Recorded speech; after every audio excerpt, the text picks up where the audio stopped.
conjura. Mi nombre es Patricio, soy el editor, junto a Guillermo, que quizá muchos conozcan.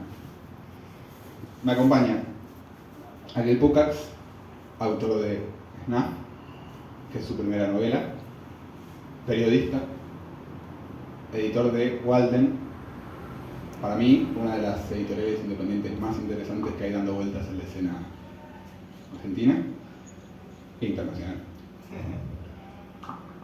Y Daniel Meca, autor de Troya, aparta de mí este cáliz, poemario número 5. Periodista también, creador de Borges Palusa, no me dejes mentir, todo cierto. Sí. Y estamos esperando a Manuel, que está por llegar. Dicho esto, vamos a hablar de lo único que importa, que es cómo frenar a Mbappé. Para mi gusto, lo que nos proponemos nosotros como editorial es una línea de 3, como verán. Un central bien sádico, uno más lírico, y uno que siempre llega a destiempo porque viene bien para una saga. Entonces, Snuff. Vamos a empezar por Troya, por orden de Empezamos por aparición. lo lírico. ¿Vos decís que para el partido con Francia es lo lírico? Habría que ver, empecemos por una pregunta en todo caso. Quizás lo sádico es mejor para... Si querés, sigamos por el lado del fútbol. No, pero lo sádico además lo pusimos del lado de Mbappé, que ataca por acá. Si vamos por las preguntas, en todo caso te pregunto, así como cuando empieza los partidos que aparecen los jugadores, ¿viste?, que se cruzan de brazos o se besan el escudo, y hay 2 o 3 datos del jugador en cuestión. Si querés, contanos quién es Telémaco, cómo lo definirías vos o cómo lo escribiste vos, y si efectivamente sos un lírico o no, porque quizás me estoy equivocando. Bueno, buenas tardes. Tengo el poder del micrófono, del audio del micrófono. Esto me pone muy contento. No puedo regularme. En términos futboleros, hay que responder. Lo que vos quieras. Ok. Telémaco es un personaje muy vulnerable. Para quienes no conocen o no leyeron el libro, el texto, el poemario está protagonizado en primera persona por quien en la mitología griega es el hijo de Ulises y Penélope. Y la Odisea, en la cual aparece Telémaco, sobre todo en los primeros 4 cantos, esta es simplemente la única parte nerd de la charla. Los primeros 4 cantos se lo conocen como la telemaquía, que es cuando Telémaco sale a buscar al padre. El padre hace 20 años que no está en casa, ¿no? 10 años estuvo en la guerra de Troya y 10 años para volver. Es decir, la última vez que lo vio Telémaco lo tuvo en brazos, y Telémaco a sus 20 años se empieza a preguntar ¿dónde está mi viejo? Que es un héroe, pero no está acá, ¿no? Telémaco es un personaje, decíamos, muy vulnerable porque permanentemente lo están interpelando desde varios lugares. Lo interpela Atenea, que está en el Olimpo, baja y le dice: ya no sos un adolescente, ya no sos un pibe, tenés que hacer algo. ¿Qué significa ese hacer algo? Tenía todos los pretendientes que querían tomar el poder, primero casarse con Penélope y luego tomar el poder de Troya, ¿no?, ante la ausencia del padre. Tenía la interpelación de los propios pretendientes, que lo boludeaban bastante a él, que era un chiquillo, digamos. Por lo tanto, es un personaje que ante esas interpelaciones, ¿no?, trata de empezar a buscar su propia pregunta, es decir, más allá de dónde está mi viejo, es quién soy yo. O quién soy yo también en función de la ausencia de mi viejo, quién soy yo en función de el intento en conquista de mi madre, quién soy yo en función de cuál es mi lugar en Troya, ¿no? Entonces, lo que se llama la telemaquía del primero al 4 canto es la salida de Telémaco de Troya a buscar al padre, ¿no? Entonces, el libro busca ser precisamente el encuentro mitológico más allá del padre de él mismo, ¿no? Entonces, sale a la cancha Telémaco, que hasta el momento no era un jugador, ni siquiera estaba en el banco de suplentes. Y la segunda pregunta era si era un libro lírico, si yo era un lírico.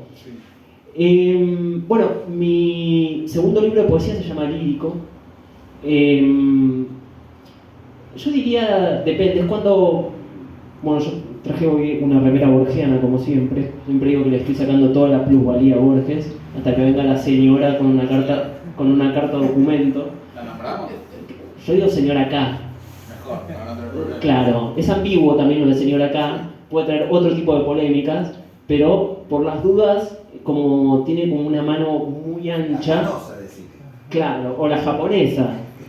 Yoko es Yoko Ono, básicamente. Y no sé a qué venía esto. Yo tampoco. Ah, ok. Lo cierto es que pues era una idea maravillosa encima. Una vez, perdón, entrevistando a Negro Dolina, cuando era periodista, me contestó tan rápido. Negro Dolina tiene esa capacidad, no sé si alguna vez tuvieron la posibilidad de conversar con él, pero contesta muy rápido y no me llegó el tiempo de organizar la pregunta. Y yo le dije, Negro, me vas a tener que disculpar, me olvidé la pregunta que te iba a hacer. Y él me dijo, igual yo no iba a saber la respuesta. ¿No? Fue bastante... Sí, fue bastante elegante en eso. Pero no, ahora me acordé de lo que iba a decir con lo de Borges, que muchas veces me preguntan cómo era Borges políticamente, ¿no? Porque en general es, bueno, Borges es un gorila, etc. Y yo le digo, bueno, depende de la época. Borges escribe un libro a favor de los bolcheviques, que nunca se publica, pero sí publica poemas, del 17 al 19. Luego dirige el comité de la juventud irigoyenista sobre fines de los años 20. Después es antiperonista, después se afilia al Partido Conservador, después saluda la denominada Libertadora, el 55, saluda la dictadura del 76, después recibe a Madre de Plaza de Mayo. Es decir, son muchos Borges para responder tan sencillamente, ¿no? Entonces, lo que quiero decir en el fondo es que en algunas épocas soy lírico y en otras épocas no lo soy. Depende del partido, ¿no? Y no porque sea bilardista, soy más bielcista en ese sentido. Pero me parece que siempre el elemento pragmático es importante. En la cuestión del paso del tiempo, para pasar a Snaf, el personaje principal narra en dos tiempos, de algún modo, ¿no? Vive una historia, la cuenta 10 años después. Brenda, la protagonista de la novela. Y se ve esto que dice Daniel, cómo la gente cambia de perspectiva de los hechos respecto de lo que sucedió y cómo se relee ese pasado. Ahora, hay algo que en el libro permanece todo el tiempo como un hilo conductor, más allá de lo que pueden pensar los protagonistas y las diferentes formas que vos tomás para guiarlo, que es la violencia. Yo creo que hay una cuestión de la violencia muy presente y cómo se va narrando a través de la recuperación de estas películas del género snuff, que si querés, para los que no leyeron el libro, primero contanos qué son. Y después, la pregunta que te hago es, ¿en estas películas puede haber belleza? ¿Se puede buscar la belleza en el snuff?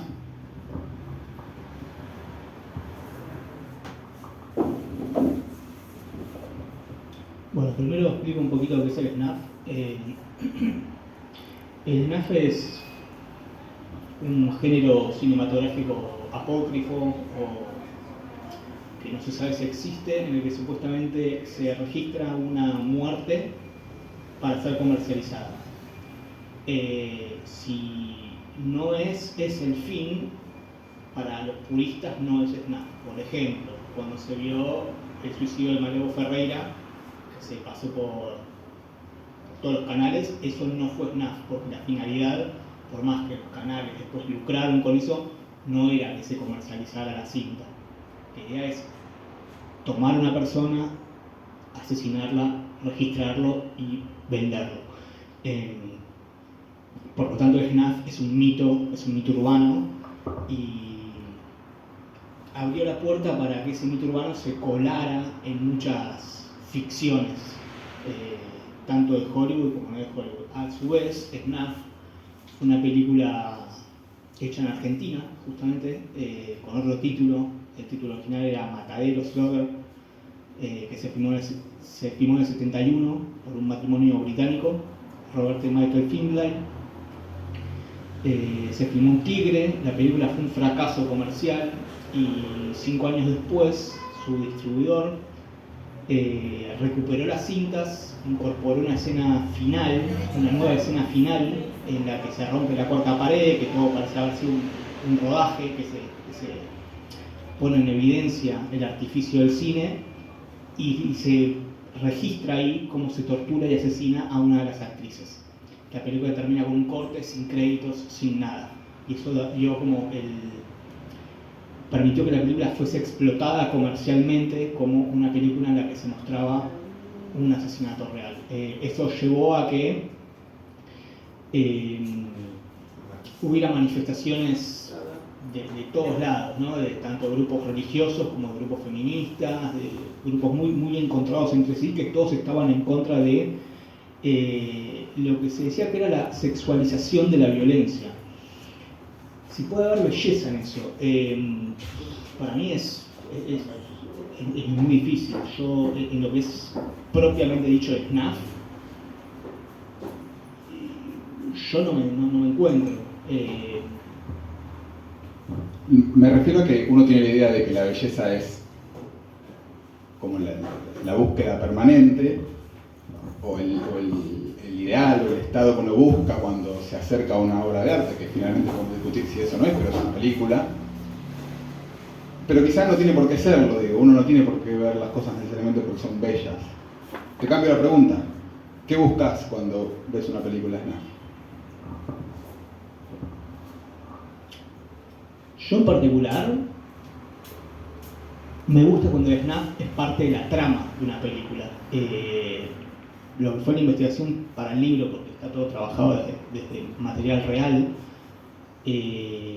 fue bastante, no diría que engorroso, pero sí agotador, porque uno se topa con algunas cosas que intentaron en su momento venderse como supuestos SNAF, y que son duras, son bastante duras. El otro día volví a ver una de las películas fundacionales de todo esto, que es el Holocausto Caníbal, que es sobre un supuesto grupo de documentalistas que va a Sudamérica y se encuentra con un grupo de caníbales. Hay todo un registro muy morboso de lo mal que les termina yendo.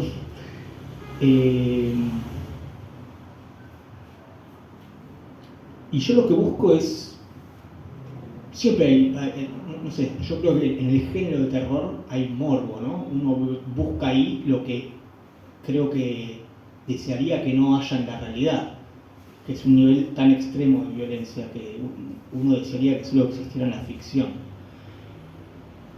A mí lo que yo busco en las películas que retratan o utilizan el SNAF en su trama es justamente eso, algo que no existe y que quisiera que se mantuviera así.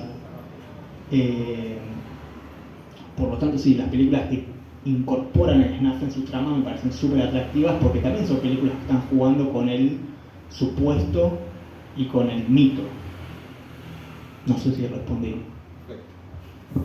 Cuando estuvimos laburando en el libro, que por cierto laburamos bastante, una de las principales preocupaciones mías era cómo hacer sentir el cuerpo en el texto, el cuerpo desmembrado, llamémosle, el cuerpo herido del que se va hablando. Por más que no se hable explícitamente, se habla todo el tiempo de películas en las que los cuerpos son mutilados, heridos, y cómo llevar eso a las palabras. Pensando en eso, pienso en un tema que a mí me interesa mucho, que es que evidentemente se escribe con el cuerpo. Da la sensación que uno escribe libros que se van escribiendo solos. Y evidentemente no, uno se sienta en un horario de la tarde, de la mañana, con rutina, sin rutina, con un vaso de agua, con un vaso de vino, con lo que sea. Así que me gustaría preguntarles algo que no les pregunté todavía, nunca, que es, ¿hubo una rutina? Empezamos por vos, Dani. ¿Hubo una rutina para escribir el libro? ¿En qué contexto lo escribiste? Son preguntas muy desagradables para el escritor, pero a mí me interesa. Y por supuesto, primero voy a responder otra cosa para evitar esa pregunta desagradable. No, me imagino, es casi como la pregunta de ¿te pasó a vos? ¿No? Esto que estás... ¿Vos sos telemaco? Claro, que la he recibido esa pregunta. Pero antes de eso, un aporte a partir de lo que decía Ariel, y de tu pregunta. Uno piensa en Troya, aparte de Mística, piensa en la poesía, piensa en el lirismo, pero si uno lee la Odisea y uno lee la Ilíada, es un texto extraordinariamente violento, sobre todo la Ilíada. Son textos violentos.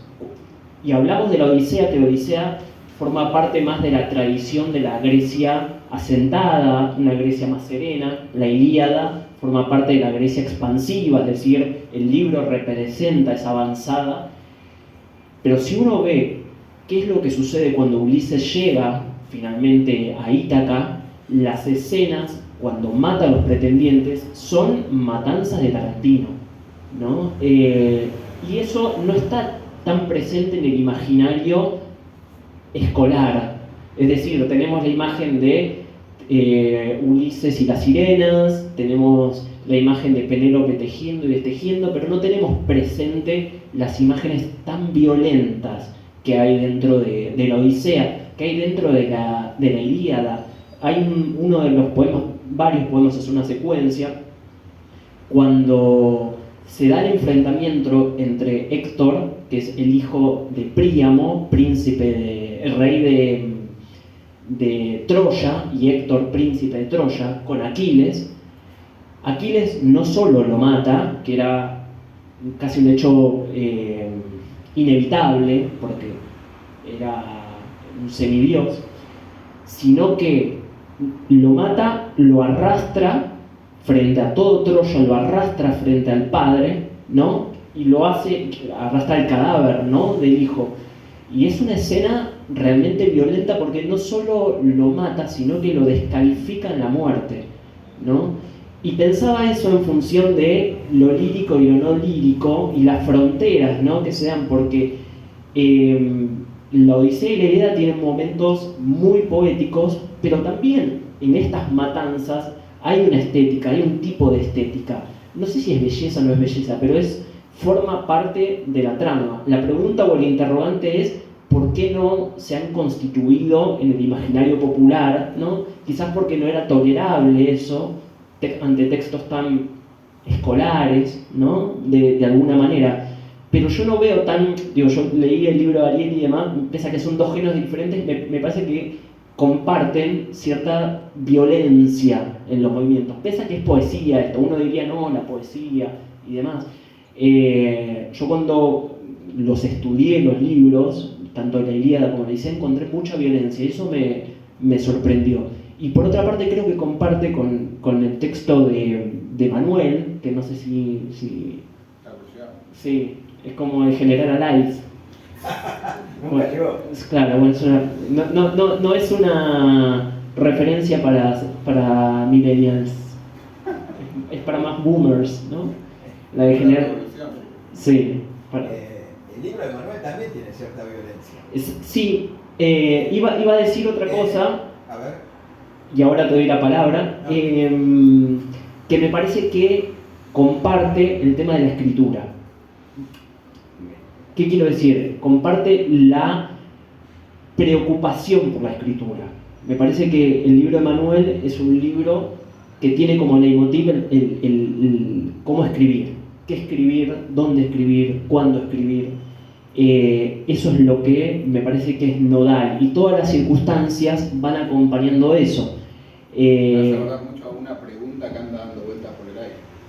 ciertamente, que no pude, pese a que traté de hacer una reflexión integradora, no pude evitar.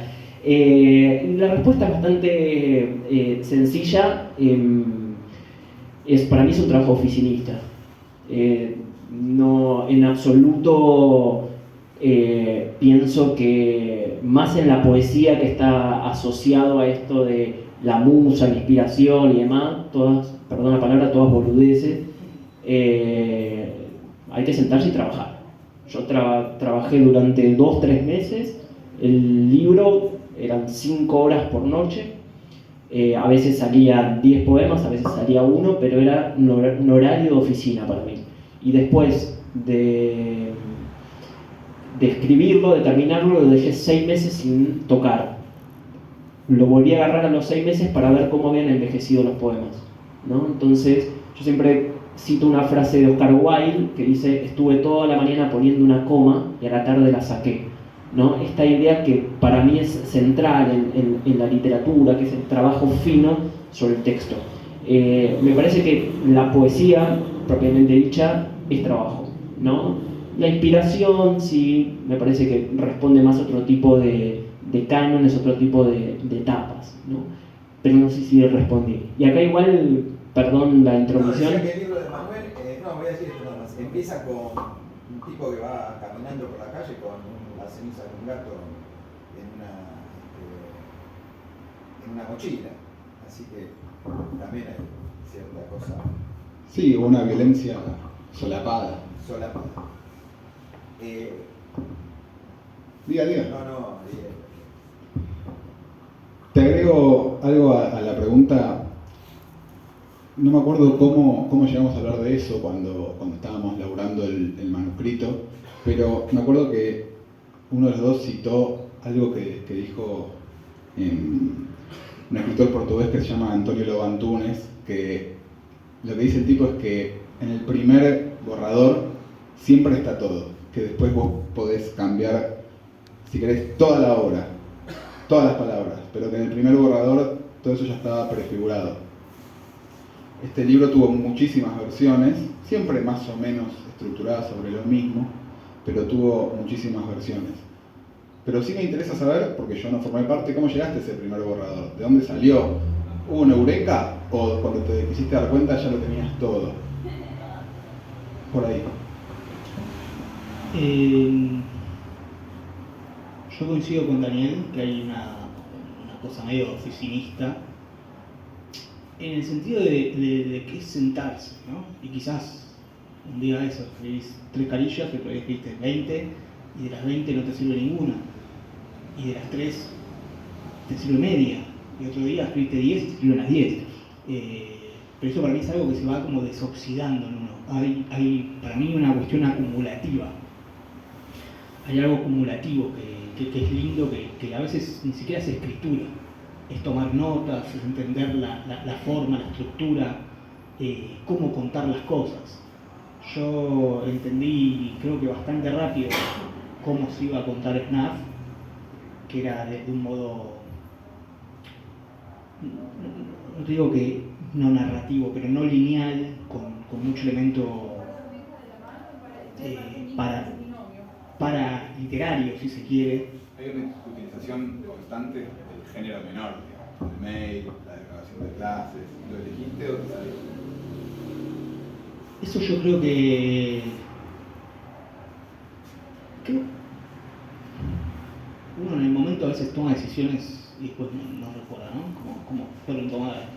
Pero yo creo que fueron decisiones, fueron puntos de vista a considerar.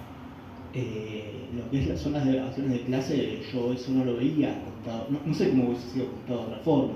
Creo que hubiese quedado en una jerarquía muy similar a la parte de los diarios y no me interesaba. Entonces también ahí me permitió jugar con una oralidad, creo, con un error en el lenguaje, ¿no? de la oralidad, que uno entiende cuando termina la desgrabación y dice desgrabación de la primera clase. Bueno, ok, ahora entiendo por qué esto está escrito con tantos pifis lingüísticos, si se quiere. Entonces, para mí, sí, son todas tomas de decisiones. Y yo no tenía un horario, pero hay algo, eso de la acumulación de ideas, quizás, o de notas en cuadernos, que después es, no sé, desde la elección de los nombres. Eso también es un debate que tuvimos. Tenemos 7 personajes. ¿Cómo los identificamos? Bueno, alguno tiene que tener alguna signa particular, otro tiene que tener un nombre un poco más extraño, para que tengan además de su voz, porque la voz la tienen poquitos de los personajes, no todos. Yo disfruto de escribir, pero a mí me gusta también mucho esa, la parte como de producción, digamos, de armar, de pensar cómo estructurar las cosas. Eso es una instancia que quizás de la que no se habla tanto y que es vital y para mí es muy divertida, muy divertida. Y toda la idea del trabajo de oficinista está muy bien, de hecho yo estoy de acuerdo. Pero lo que no sé es qué papel cumple o cómo juega en ese trabajo diario la idea de la escritura como descarga, catarsis, terapia y demás. ¿Te interesa eso? ¿Escribís para encontrar algo tuyo? Y si no, ¿cómo haces? No, yo escribo porque es divertido, porque me divierte. Pero nunca decís, estoy escribiéndome a mí. No, yo creo que no. Yo creo que escribo porque nunca supe muy bien por qué, pero siempre lo encontré como una actividad divertida. La quiero bajar un poco a tierra, ¿no? Esa cosa de soy un escritor, entonces, no sé, a mí me parece que es algo en lo que yo me divierto, como otros se puede divertir haciendo música o leyendo, leer también, pero es una actividad que me divierte. Quizás en alguno no necesariamente es más pasivo, pero la idea de que de a poquito se construya algo que uno hace me atrae porque yo soy el primer lector, uno es el primer lector, y creo que, no sé otros, pero yo escribo literalmente para mí. Yo escribo y me leo y me corrijo y cambio y esto, y es como un juego conmigo mismo. Y eso después puede ser un libro o un archivo de Word, eso es otra instancia, pero la instancia inicial es desde el ocio, no, sí, desde encontrar un lugar en el que puedo hacer eso, ni siquiera todos los días, pero de forma constante y que no me aburro. Creo que es un poco mi idea. Dani, por momentos te encontraste a vos un problema.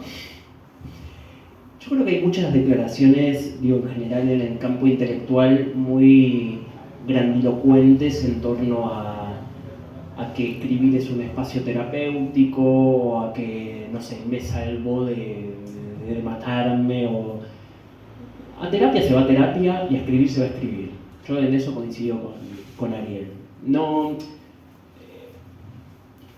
todo el resto es literatura, digamos, porque si yo llego al gesto de la escritura metiendo mi rollo freudiano, no puedo estar preocupado por si tengo que terminar la palabra en aguda, en esdrújula o en grave. Son distintos rollos, distintos problemas, y tengo una preocupación que es que el verso tiene que funcionar, tiene que tener un buen remate y demás. Es decir, el oficio tiene sus reglas y no me parece que descargar el rollo freudiano ahí le haga mejor al poema. Al contrario, yo creo que lo interrumpe, lo perturba y demás. Entonces yo trato siempre de diferenciar, más allá de que, insisto, frecuentan estas declaraciones, ¿no? Como que la literatura me salvó, etc. La literatura es un trabajo como cualquier otro trabajo. Digo, no. Me parece que hay que bajar el volumen a eso. Ahora me pasó que hice una de la canción de Borges, de la canción del Mundial, del Muchacho, hice la versión borgiana de eso, jugando un poco y demás. Ya sabemos que a Borges no le gusta, pero se armaron en grupos de Facebook de Borges como grandes debates, pero grandes debates y polémicas de sacrilegio, ¿no? ¿Cómo puede ser posible si a Borges no le gustaba? Y yo, cuando me preguntaban, decía, bueno, pero eso es tomar a Borges desde un punto de vista religioso, ¿no? Como si lo que él dijera todos tuviéramos que repetirlo como un mantra. Entonces, si a Borges no le gustaba el fútbol, bueno, ningún borgiano, en el sentido de lector de Borges, podría jugar al fútbol. Pero lo mismo podríamos decir de Dostoyevsky. A Borges no le caía demasiado bien Dostoyevsky, entonces con ese criterio no podríamos leer a Dostoyevsky, ¿no? Entonces me parece que esta pose de escritor permanente no le hace bien al texto. Y lo que importa es el texto. A mí me pasa mucho con alumnos o alumnas que de repente quizás vienen con un poema y vienen con la idea de que, no sé, la escena pasó a la mañana, ¿no? Y yo le digo, bueno, pero que queda mejor que pasó a la noche, ¿no? En el texto. Pero me dicen, no, pero pasó a la mañana. Y yo les cito una frase de Wallace Stevens que dice, a la larga la verdad no tiene ninguna importancia. Si al poema le queda mejor decir que pasó a la noche, vamos a poner que pasó a la noche, ¿no? Y eso nos lleva a otra reflexión, y es que hacer poesía o cualquier tipo de texto es un artificio. No que yo tenga algún rasgo de Telémaco, no tiene ninguna importancia, ¿no? Es artificio. La poesía es artificio, la literatura es artificio. Así que no, para mí no tiene nada de terapéutico el hecho poético. Pero ahora yo te voy a hacer una pregunta. En realidad una pregunta para Manuel, pero sé que vos lo conocés. La primera pregunta va a ser la misma, si la escritura de Manuel, que tiene el rollo freudiano en su máxima expresión, fue terapéutico para él. Y la segunda, que es la que le hice a Manuel la primera vez que lo vi, ¿qué sabemos de Pablo?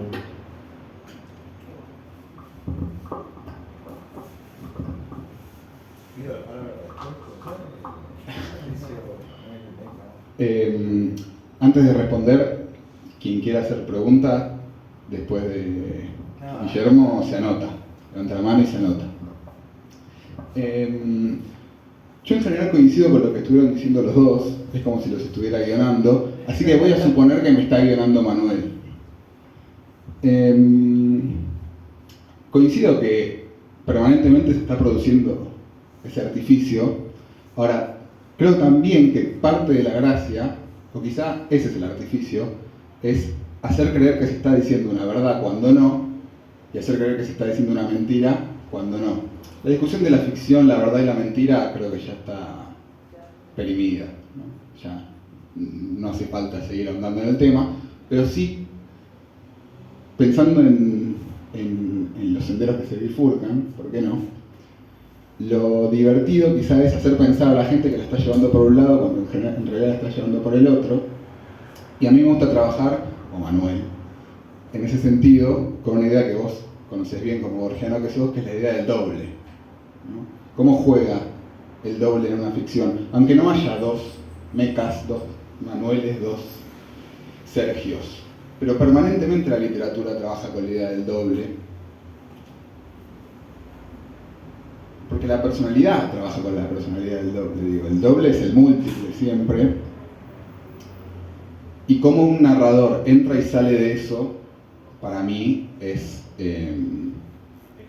la cuestión de cierto tipo de narraciones, que son las narraciones que a mí me gustan, de digresiones, de conexiones. ¿Es la única forma de escribir? No. ¿Es la mejor? Probablemente no. pero es una forma que tiene su tradición. Hoy, por ejemplo, estaba leyendo a John Fante, porque agarré el libro, y digo, esto es la frontera psíquica. Claro, lo que pasa es que John Fante lo escribió en los 50. Pero esa idea de ir a los tumbos permanentemente, como si cada palabra resignificara la anterior, y resignificando la anterior, resignificara el personaje, por un rumbo que uno nos lleva. Entonces, ¿eso puede ser terapéutico? Puede serlo, coincido con lo que decís vos. Para hacer terapia se irá a terapia y para escribir se va a escribir. Yo prefiero no decir nada cuando estoy escribiendo, que parezca que digo y cada vez parezca que no digo. Creo que no responde tu pregunta tampoco, pero alguna venganza tenía que haber. Eran dos preguntas. Punk. Punk es una preocupación permanente, por lo que noto. Creo que hay similitudes con Sergio. Lo que yo propondría sería que para el valiente o la valiente que lea los 3 libros, en todo caso, se piense en la idea de el mentor, qué rol cumple en los protagonistas o en un yo ese mentor, y cómo eso va cambiando la personalidad de los personajes. Tiro ahí como un ejercicio para el verano, que si quieren aprovechar, hay libros en descuento para regalar, que nunca es un mal regalo. Entonces, hoy leí algo que parece una cosa obvia, pero yo le quiero preguntar a los 3 si ustedes leyeron sus libros. ¿Por qué? Porque Beleatín, hoy en el paginado se le preguntan, el tipo le dice, yo leí su libro. Ah, porque yo no lo leí. ¿No? Eso es una pregunta que les dejo. Y yo fui el primero que leí los 3 libros, antes que Patricio terminara. Y para mí tienen en común, bueno, evidentemente, Manuel Parra, no sabemos quién es, y además es el personaje que narra Manuel Parra, ¿sí? Daniel construye el yo de Telémaco, correcto, ¿no? Y el personaje de Ariel es Brenda. O sea que lo que está tan en boga, y que lo voy a dejar a Meca para que conozco su pensamiento acerca de la literatura del yo, evidentemente no tiene nada que ver con estos 3 libros. Y es lo que encontramos o por lo menos yo encontré en la primera lectura. Así que era eso una reflexión, y le quiero preguntar si leyeron sus libros. Gracias, Guille. Bueno, yo sí, y muchas veces, muchísimas veces. Pero vos te estás refiriendo una vez publicados. Exactamente. Bien. Sí, no tantas veces, pero lo leí. Una o 2 veces, pero de obsesivo a ver si encontraba algún tipo de error o de verso que podía haber mejorado. Trato de no hacerlo, porque eso sí tendría que ser la terapia. Pero es cierto que parece una pregunta marginal. Sí, y es una pregunta interesante. Lo segundo, sí, yo tengo permanentemente el desarrollo de esta idea de que me parece que hay un abuso de la literatura del yo, por lo menos en poesía, pero también en narrativa. Y creo que va en desmedro un poco del tema de contar historias, ¿no? Tan elemental y tan sencillo como eso. Por eso a mí me gusta tanto la figura de César Aira. La figura de César Aira es un tipo que sigue contando historias, ¿no? Yo una vez, creo que les conté a ustedes, lo entrevisté a Ricardo Straface, ¿no? Que es como un amigo de él, pero además es abogado, hizo varias hizo varias, hizo una edición que recopila todos los libros de Aira, que tiene más de 100, y le pregunté si no tenía pensado escribir una biografía sobre Aira. Me dijo, no, sería la biografía más aburrida de todas las biografías, ¿no? Porque dice, el tipo se levanta, va al café ahí en Flores, ¿no? Escribe su paginita, después se vuelve a la casa y ahí terminó su día. Y ponía a trabajar esta idea de que no importaba Aira como escritor y demás, sino sus historias, ¿no? Ahora pareciera un poco que es al revés. No importan tanto las historias, sino el perfil de quien las está escribiendo. No digo que no haya vidas interesantes, pero no todas las vidas son tan interesantes como para escribir un texto. No es algo tampoco novedoso de la época, ¿no? Yo siempre pongo por el ejemplo de los beatniks, ¿no? En los años, que era propio de los años 50, de toda una experiencia, también la idea de la puesta del cuerpo, del yo y demás, pero me parece que ahora no tiene tanta gracia como la tenía en esa época. En todo caso, la pregunta sería, ¿por qué es un poco la norma? ¿Por qué se ha establecido como la norma dentro de la narrativa, dentro de la poesía, como para... Pero tiene que ver con lo que dijiste antes para mí, con el tema de que en lugar de pagar terapia, escribo. No sé, me parece. Doy el tema por cerrado porque... No, ese sí, pero el otro. ¿Vos, Manuel Parra, lo volvió a leer el libro? No porque cuando lo lea tendría que leerlo con un lanzallamas en la mano. ¿Y Ariel? Yo todavía no, pero quisiera leerlo en algún momento. Tengo otras lecturas, la verdad, como que elaboré tanto el texto que no estoy con ganas ahora de leerlo. En algún momento me gustaría bastante, pero bueno, la pila de libros tiene otra prioridad en la actualidad. Y crece más rápido de lo que baja. Y crece más rápido de lo que baja, siempre. Bueno, yo vivo en México, me estoy llevando una valija llena de parte de mi biblioteca, más libros que compré acá el mes y medio que vine, así que no, va a tener su lectura cuando se pueda. No estaba preparada la pregunta, pero no me cabía duda de las tres respuestas, sobre todo la de Meca estaba segura. No, y respecto a lo del yo quiero Porque agregar los algo. escritores se supone que no vuelven a leer sus textos, Meca. O no es así. Bueno, terminé de contestar esto. Y también vuelvo, perdón por la insistencia, pero vuelvo con la idea de que hay de nuevo mucha pose, ¿no? Casi desde un pedestal, ¿no? No quiero leer mis libros, pero no porque tengo otros libros para leer, sino porque doy por superado esa instancia y no quiero. Yo pongo el ejemplo de Borges, obvio, que no solo volvía a leer sus textos, sino que los cambiaba. Destrozaba sus textos en las obras completas.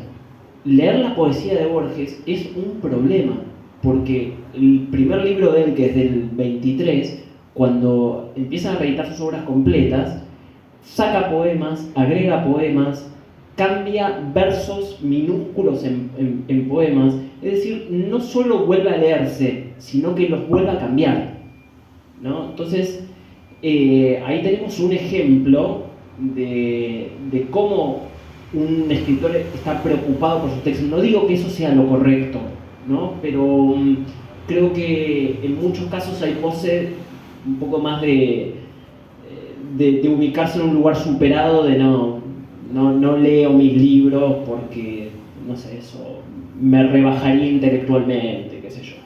Sí, igual te interrumpí la... Estaba diciendo lo de yo. No, respecto al yo, creo que hoy en día va más allá de la literatura, ¿no? Como estamos todos absorbidos por el yo. Las redes sociales arman una idea de un yo que hace quizás que no haga falta una literatura. Es una extensión quizás o una nueva versión de la literatura del yo. Y como decís, no todas las vidas son interesantes. Vemos tantas vidas, ¿no? En Twitter, Instagram, esto, lo otro, bla, bla, bla, bla, bla. Y uno muestra lo que quiere, lo que mejor o lo que más le conviene. Creo que en la literatura del yo también sucede eso. A veces, bueno, se arma una grandilocuencia del desastre, ¿no? Pero coincido en eso que decís, de que no todas las vidas son interesantes, de que la literatura también debería pasar por la historia, por contar, por el contar. Igual me parece una gran vida la de Aira, la de levantarse, ir a escribir al café y volver. Lee 10 horas por día, La vida hermoso. pero escribí la biografía. No, eso. En realidad la biografía es la lista de libros que leyó. Sí, bueno, ¿con quién hablé el otro día que me contó que cómo organizaba su biblioteca? La tiene organizada por los libros por año, por las lecturas del año. Dije, es una gran forma cronológica de verte a vos mismo ahí. Yo los organizo, hoy agarré este, lo puse ahí, saqué el otro, lo puse. No hay una lógica. Pero dije, quizás empiezo a organizar los libros de una forma cronológica. Bueno, en 2022 están acá, 2023 están acá, 2021. ¿Y cuál era la pregunta? Ah, si nos leímos. Ya lo respondí. No, pero quiero agregar algo. Yo coincido en eso, que también Realmente coincidimos en todo. pero que cada uno desde lo suyo, ¿no? De que el releerse invita a reescribirse, quizás. Porque lo que uno escribió ayer no es lo que uno quizás escribiera hoy. Eso, bueno, es obvio, pero quizás, como dijiste, uno debería escribir un libro y corregir, publicar, volver a corregir y volver a publicar quizás el mismo libro. Quizás ahí. Bueno, está Sería la idea que un libro. el primer Están libro convocados abocado para la conjura dentro de 5 años que escriban el mismo libro corregido. Bueno, Feliz. Hojas de hierba de Walt Whitman es eso. Es eso, ¿no? Es la reescritura constante. Que como ejercicio me parece quizás un gran trabajo de experimentación, de la insistencia. No sé si tenemos preguntas de la audiencia. De no ser así, yo tenía un último juego preparado para hacerlos quedar mal ustedes y ya liberar a la gente que vaya a pensar en cómo neutralizar el papel. Que es muy sencillo, repito, para hacerlos quedar mal, hablando de si se releyó el libro o no. Ari, ¿no sabes cuántas páginas tiene tu libro? 128.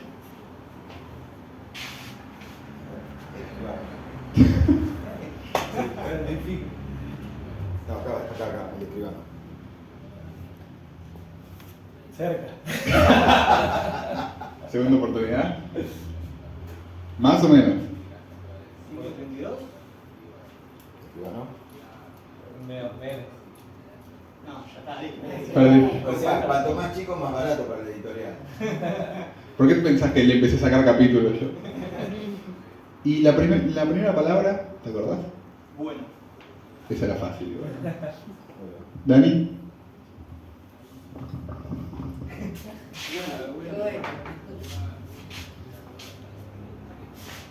Probablemente 109. Imposible, tiene que ser pares.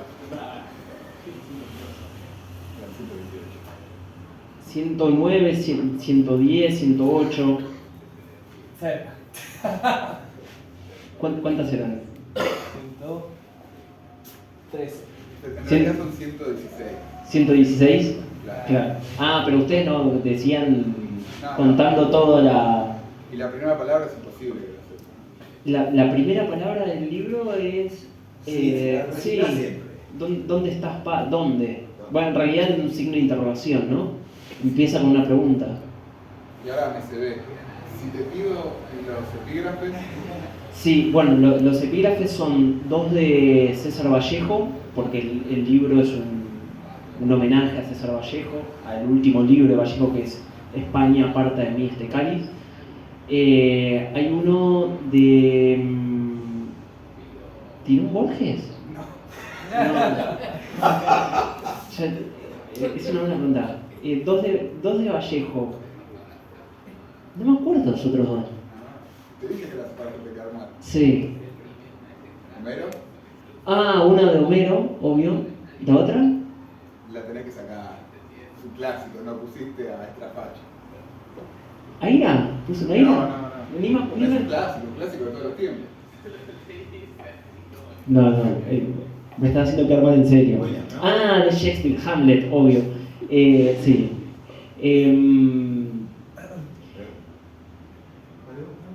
Sí, ahora lo voy a hacer quedar mal.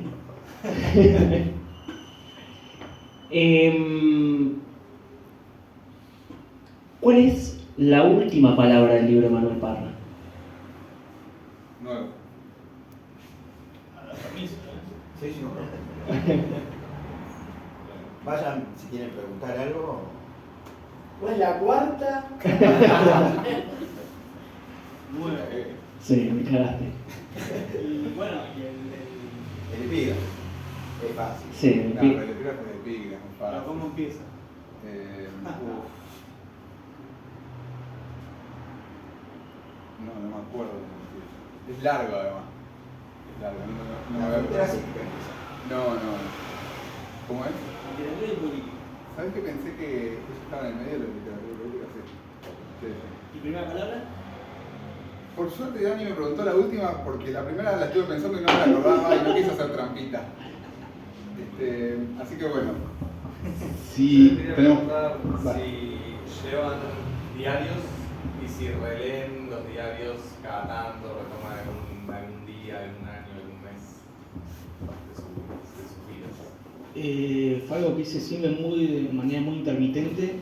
Siempre que viajo, intento llevar viaje. Siempre que viajo intento llevar un diario. Era más lindo lo de viaje. Y las pocas veces que releí los diarios no No hay nada. hay nada. Es muy loco, no recuerdo.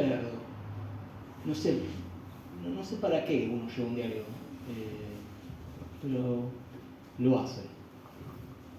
Yo llevo desde hace 4 años con mucho más metódico de 2021, pero antes siempre ponía algún detalle todos los días, jamás releí, estoy muy tentado a releer todos mis 18 de diciembre. No sé si lo voy a hacer o no. No, en mi caso no llevo diarios. Básicamente porque trato de poner esa energía en los textos, ¿no?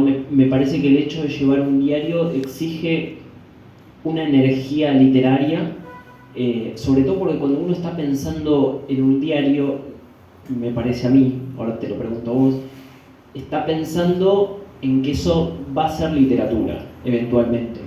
No solo que va a quedar guardado en un cajón, ¿no? A mí me sorprendió, quizás no debió haberme sorprendido entendiendo cuál era el perfil de él, que era el de Bioy Casares, que una persona que tenía, una coleccionista que tenía las cartas de amor de Bioy, me preguntó, todas las cartas de amor de Bioy que compró, me preguntó, ¿por qué crees que las tengo yo? Porque son las cartas que él le enviaba a sus amantes. Se supone que están en posesión de sus amantes esas cartas. Puede ser que haya comprado una amante, pero tener todas. Y es porque él hacía una copia. Es decir, estaba preocupado por la literatura de esos textos. Y eso es extraordinario, ¿no? Entonces, cuando pienso en el diario, pienso que quien escribe un diario está pensando en su publicación. Piglia, por ejemplo, ¿no? No sé si es lo que a vos te pasa. Al contrario, yo tengo un problema gravísimo que tiene que ver con la vagancia. Yo escribo a mano y en el mismo cuaderno donde escribo ficción, escribo los diarios. Pero los diarios no son para ser publicados. Yo, lamentablemente, heredé el problema de la muerte y en algún momento no voy a tener control sobre mis papeles, entonces lo ideal sería quemar los diarios antes de morirme y dejar la ficción. Pero si quemo los diarios, también quemo esa ficción. Así que no lo tengo resuelto. Te puedo hacer una postilla. ¿Quién es tu Max Brod? ¿Querés vos? No tengo, por ahora no tengo, pero se escuchan Quizás puede ser posibilidades. contar para que no sepa. Hay toda una polémica, de hecho, Sí. si puedo, voy a dar un detalle, que es que yo estoy escribiendo sobre Max Brod, de hecho. Ah, mira, no lo sabía. O sobre algo que tiene que ver con Max Brod. Max Brod fue el tipo que recuperó, o a quien Kafka le dejó sus papeles. Digamos, Kafka tenía algunas novelas editadas, pero les dejó algunas de las más importantes, les dejó El Castillo, ¿no? Digo, con la orden de destruir esos originales. Y Max Brod, en lugar de destruirlos, los publica a nombre de Kafka. Entonces hay una polémica, que es la polémica que retoma Piglia, en un texto quizá el mejor de Piglia, ¿Quién traicionar? pero que también no es solo a quién traicionar, sino que Piglia deja abierta la posibilidad de que en realidad esos textos los haya escrito Max Brod a nombre de Kafka, publicados como Kafka. Entonces, Kafka ahí comete el error de dárselo a alguien para que lo queme. No había fósforos en Viena, no sé. Pero también, perdón, hay una lectura que es que se los deja a alguien que sabe que no los va a quemar. Bueno, ahí entra la cuestión del yo también, evidentemente. Me parece que es cuando vos pones algo en un papel ya no lo manejás. Digo, por algo lo pones en un papel. Exacto. Y si lo vas a quemar, bueno, quemalo. Pero no esperes que alguien lo queme por vos. Ese es un poco el corolario. Si tenemos más preguntas. Yo tengo una pregunta. Sí. Obviamente ahora, si pregunto qué es lo que se viene, seguramente pensemos en el domingo, pero quería preguntarles si tienen pensado, estamos cerrando un año, si tienen pensado qué es lo que se viene el año que viene, puede ser en cuanto a estas obras, puede ser en cuanto a nuevas, publicar algo nuevo, profundizar estas obras y promocionarlas y girarlas, y seguir haciendo estas intervenciones, estas conversaciones. Eso, si lo tenían claro, quizás no se sabe, pero eso, ¿qué es lo que se viene ahora? Bueno, sí. A ver, este es el primer año de la editorial. Publicamos nuestros 3 primeros títulos. Que en el tiempo que lo hicimos y la forma que lo hicimos creo que es un logro del que estamos orgullosos.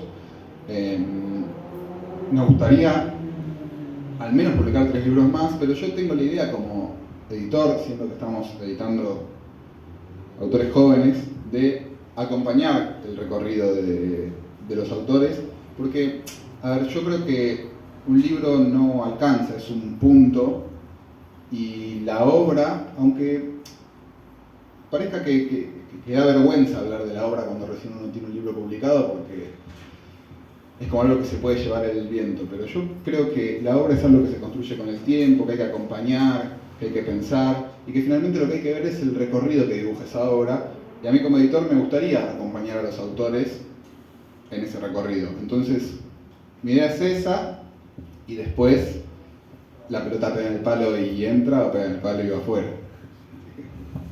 ¿Quieren dar detalles? Porque el escritor no le gusta mucho hablar de lo que está haciendo. ¿Dani?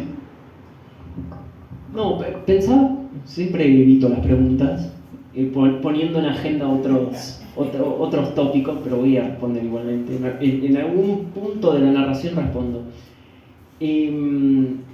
Respecto a esto de la obra que se va construyendo, que yo creo efectivamente que es así, pero se me vino a la cabeza otro personaje interesante que es Rimbaud o Hambaud, como cada uno prefiera llamarlo, que el tipo escribe 2 libros que son Una temporada en el infierno y después Iluminaciones, termina de escribir a los 20 años y dice, yo no tengo nada más que decir. Y hay mucha valentía en eso, ¿no? Después, bueno, tipo se va a traficar armas y humanos a África, la cosa sana, ¿no? En esa época para los franceses. Pero digo, más allá de la anécdota, es esta idea de que a veces uno no tiene nada que decir. Y creo que a veces está también el deber ser del lector, pero también el deber ser de escritor, de tengo que escribir algo, ¿no? Que también deberíamos, que ya es para otra charla, dialogar sobre el tema de las editoriales, de la industria editorial, de las editoriales independientes, etcétera, ¿no? Como lo mismo en la música, de repente la pegaste con un hit, te compró una editorial, una multinacional, EMI, qué sé yo, y tenés que sacar un disco por año y demás. Ya el trabajo sobre presión es otro tipo de trabajo. Dicho lo cual, yo sí estoy escribiendo, estoy trabajando con otro clásico. Mi idea es seguir con la misma temática, de escribir sobre en primera persona con otro personaje. Estoy tratando de insistir en esa tesis y además insistir en la tesis de la tradición, de los clásicos. Me parece que no se está leyendo poco a los clásicos y se debería leer mucho más, ¿no? Para mí la Odisea yo siempre lo digo, es un libro punk, ¿no? Las cosas que pasan en la Odisea o las cosas que pasan en el Quijote. Uno lee el Quijote o relee el Quijote y después dice, bueno, no quiero leer nada más, está todo ahí, ¿no? Es una forma exagerada de decir, pero creo que hay mucho descrédito a la tradición, por lo menos en poesía. Dice, no, Quevedo, Góngora, todo blanco y negro.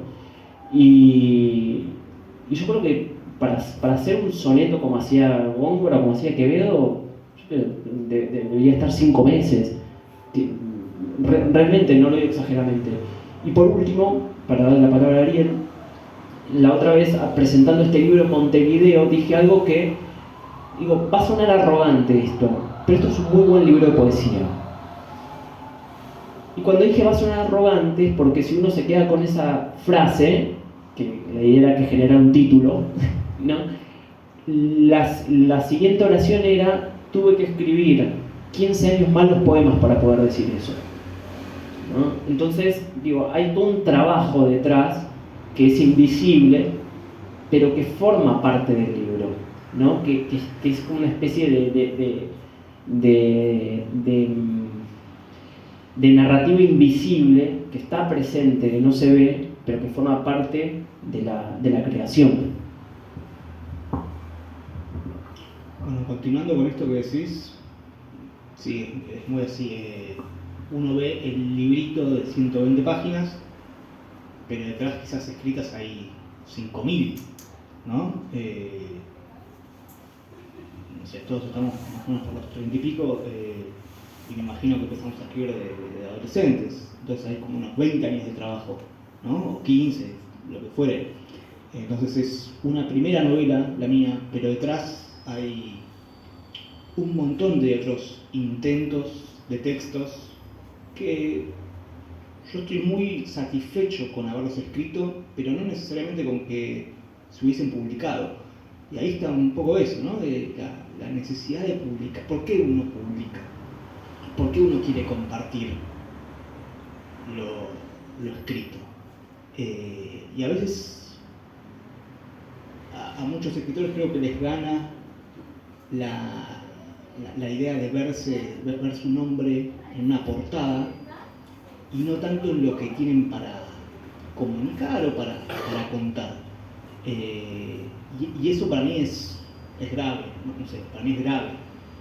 Los autores que, no sé, Águila justo me parece es un caso particular, es un proyecto de obra a largo plazo, que se entiende, pero hay otros autores que, no sé, tienen 5 libros publicados, hay uno que es excelente y 4 que decís, podríamos haber ahorrado este papel que está tan caro.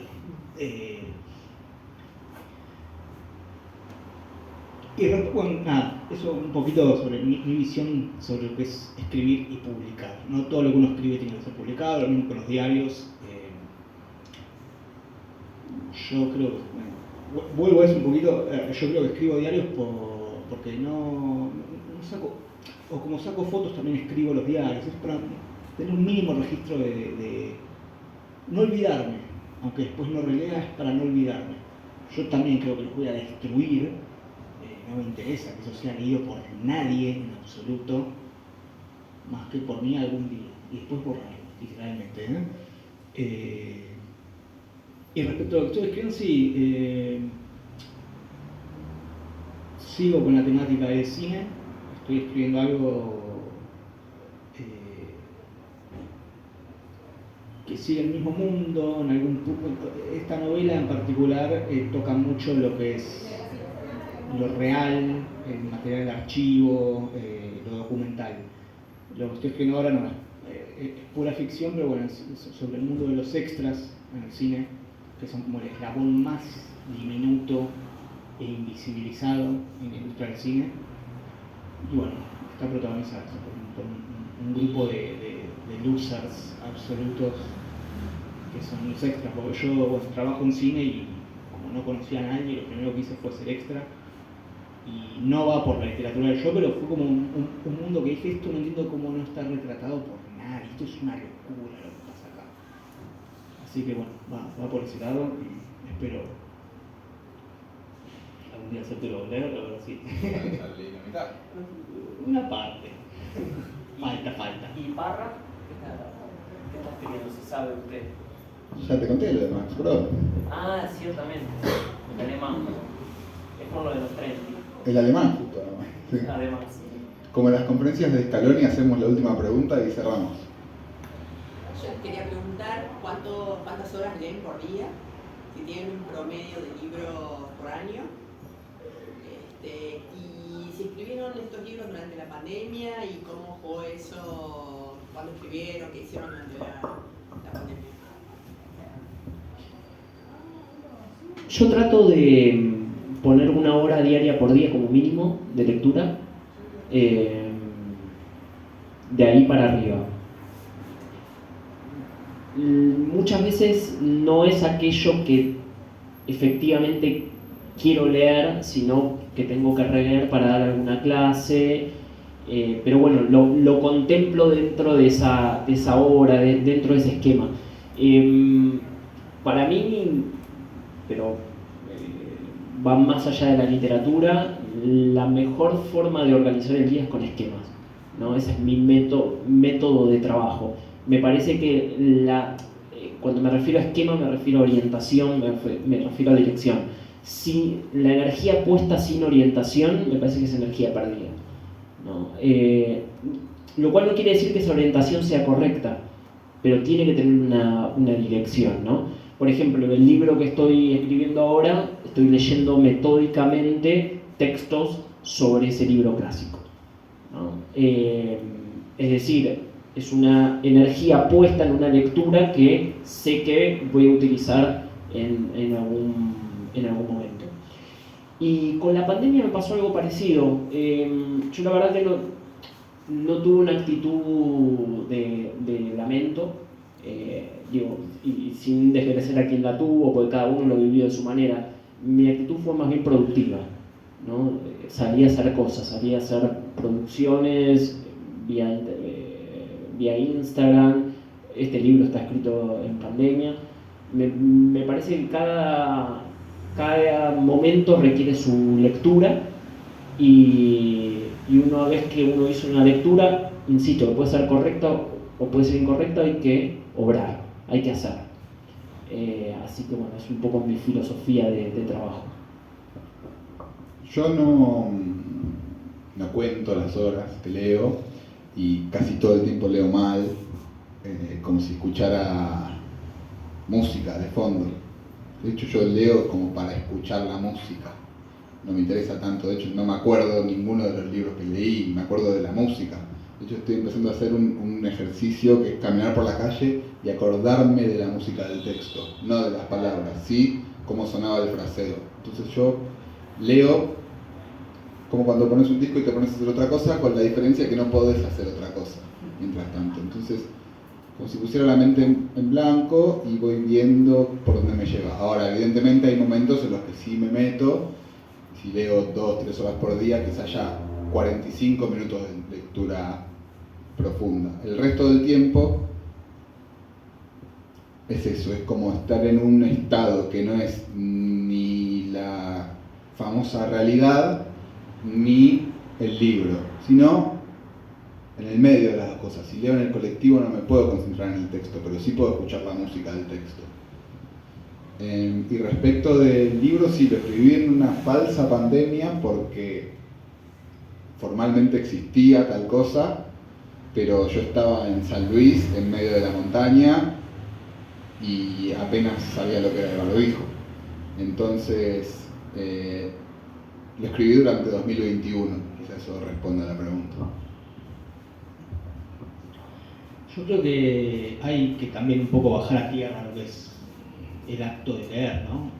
Yo insisto, para mí hago las cosas que me divierten. Yo leo porque me divierte, como puedo mirar una serie, como puedo mirar una película, como puedo escuchar un disco. Entonces quizás hay días que leo, hay días que no, como hay días que tengo ganas de ver 2 películas al hilo, días en los que no sucede. Lo mismo con la escritura, con casi todo lo que es algo del disfrute, trato de no imponerme, sino de disfrutarlo, justamente.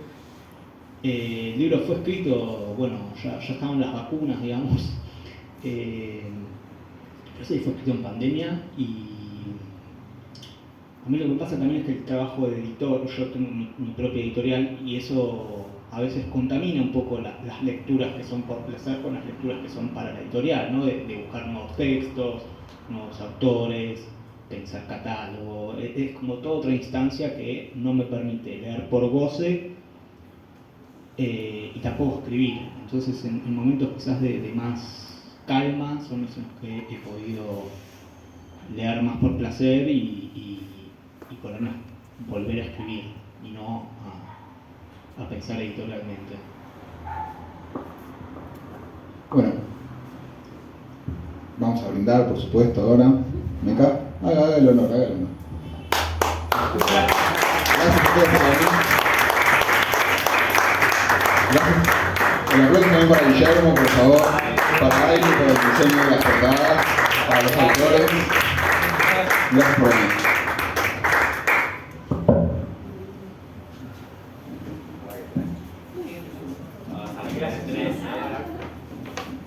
Bueno, y desde acá, gracias a la editorial por la paciencia, por la paciencia, entre otras cosas, y por el interés,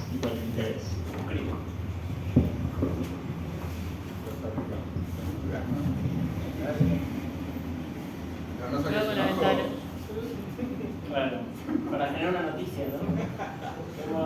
Escritor muere en presentación. Presentación de fin de año también. Me escribí el libro. Vamos a brindar en vasito de plástico porque la copa no se puede tocar todavía. Bueno, temático para que